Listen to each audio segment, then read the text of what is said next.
Et on va appeler donc le héros du week-end dernier, le premier podium de sa carrière. Il a mis son manager Laurent Felot en larmes dans les 2 derniers tours dans le box. Johan Zarco.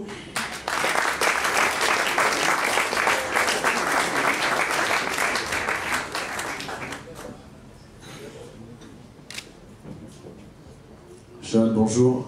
Bonjour Rémi, bonjour Claude et bonjour tout le monde.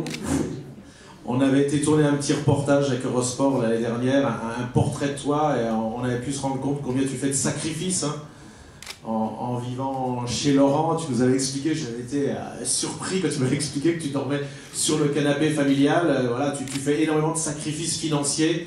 J'imagine que quand on rêve comme toi d'être champion du monde, qu'on fait autant d'efforts, ça a été une délivrance ce podium? Délivrance, oui, un peu. Bon, je m'en suis pas rendu compte tout de suite. Surtout bon, les sacrifices, je pense que Laurent en fait beaucoup aussi. Tu dis sacrifices financiers, c'est plutôt lui qui les fait, puisque il met aussi en situation difficile sa famille et c'est pas simple à vivre. Moi personnellement, les sacrifices, je dirais plus que c'est sacrifices de jeunesse, de sortir comme un jeune de 20 ans, tout ça. D'avoir à la limite des jolies copines comme on peut voir ici, mais ça c'est une petite croix pour moi.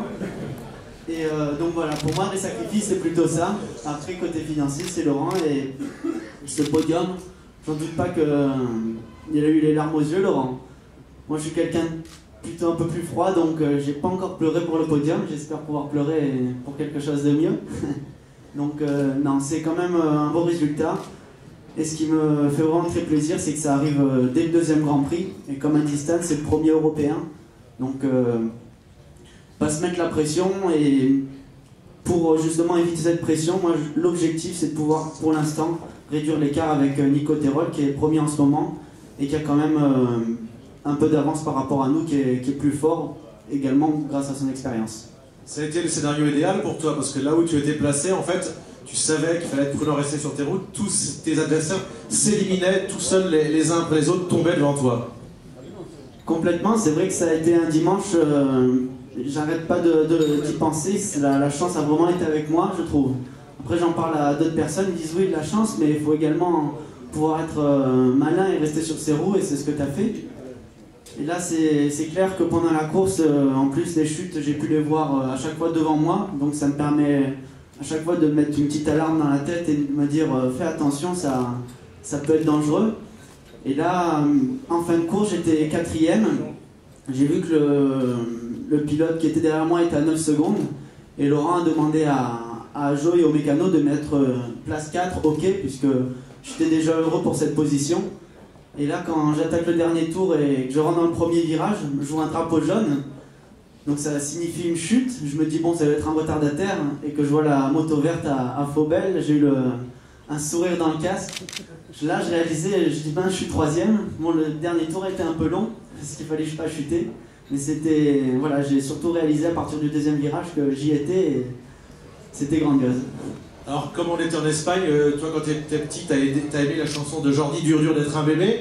Ou alors tu veux devenir le successeur de Rossi ou de Lorenzo pour faire des mises en scène en fin de course? Parce que je t'ai vu faire le tour d'honneur et sur le podium avec une couche culotte. Oui, c'est sûr. Après, non, on ne peut pas dire successeur, ça serait de Rossi ou de Lorenzo, c'est trop prétentieux de dire ça. C'est surtout...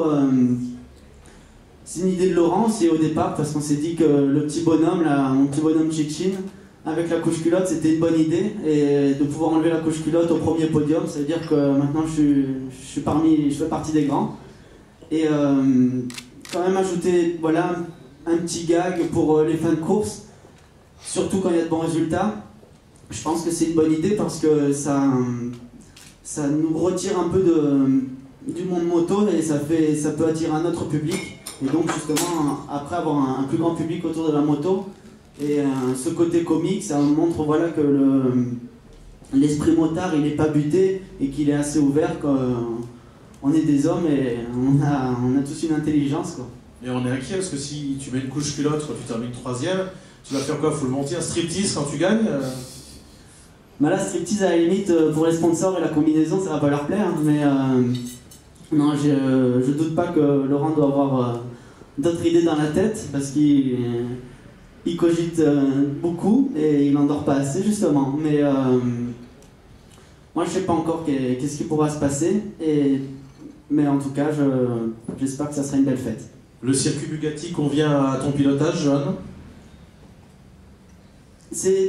Je sais pas si je peux dire qu'il convient à mon pilotage parce que c'est un circuit quand même assez serré avec des courbes pas très très rapides. Mais là j'ai vu que l'année dernière j'avais quand même bien évolué même au niveau de mes chronos. Après en course j'étais pas assez à l'aise, c'est pour ça que j'ai pas fait une très belle position, j'ai pas pu rentrer dans le top 10 qui était mon objectif l'année dernière. Mais cette année je vois qu'avec l'équipe Pajot j'ai une moto compétitive qui est vraiment également utilisable au niveau du moteur, donc sur un petit circuit comme ça, avoir du couple, je pense que c'est nécessaire, et la vitesse de pointe n'est pas primordiale. Donc je pense que la moto déjà sera bonne. Voilà, on peut toujours espérer faire un bon résultat, c'est l'objectif. Après, pas plus de pression comme on dit les autres pilotes, parce que le Grand Prix de France, des fois on peut se monter un peu la tête. Voilà, si je peux être sur le podium, c'est grandiose. Maintenant, une autre place dans les 5, je pense que ça sera également bien pour moi au niveau du championnat, de prendre encore beaucoup de points. Et même auprès de mes proches et des sponsors, on sera quand même ravis. Et je pense qu'également, M. Michi, si tous les pilotes peuvent être dans le top 5 ce week-end français, il sera également heureux. J'ai une dernière question, tu viens de parler d'Ajo, donc Ajo c'est l'équipe finlandaise qui te fait courir. Tu comprends mieux maintenant avec les essais intersaison hivernaux et puis ces deux courses, pourquoi dans cette équipe, Mike Di Meglio a été champion du monde dans ta catégorie en 2008, tu commences à mieux comprendre pourquoi c'est vraiment une bonne équipe. C'est la référence en 125? Oui, complètement. Voilà, c'est vrai qu'il y a Aspar aussi, mais quand Mike est rentré dans cette équipe, justement, donc il avait également une bonne moto, mais ils savent entretenir cette bonne moto et qu'elle soit vraiment bonne sur chaque Grand Prix. Après, c'est lui un peu qui a mis en valeur le team Ajo, puisque il l'a fait devenir champion du monde, et ça ensuite, ça a un coût maintenant, le team champion du monde. Donc c'est lui vraiment qui a mis cette valeur. Je pense que voilà, ma moto elle est peut-être un peu mieux même que celle qu'il avait, puisqu'elles ont évolué quand même chaque année. Et Marquez l'année dernière a fait vraiment une saison extraordinaire. Donc voilà, ça va bien. Allez, le héros, donc on l'applaudit. Podium, le premier de sa carrière à Jerez, Johan Zarco. Merci.